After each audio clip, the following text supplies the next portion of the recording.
In Python, you can write a quick, one-line function without even giving it a name. These are called lambda functions, and they are incredibly handy for short, throwaway logic. A lambda is just a compact function. Instead of using def and a name, you write the keyword lambda, your inputs, a colon, and then the expression to return. Python handles the rest. Think of a lambda as a post-it note. You do not need a full notebook for a single quick calculation.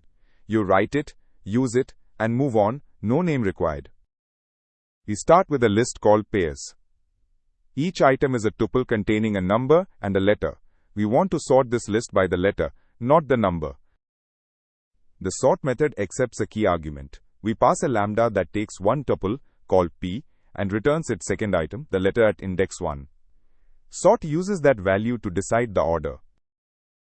Finally, we print pairs to see the result. Because lowercase a comes before b alphabetically, the tuple with a will now appear first.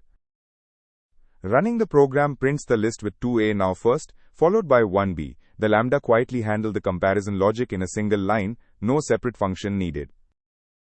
Remember, lambda lets you write a tiny function in line wherever you need one.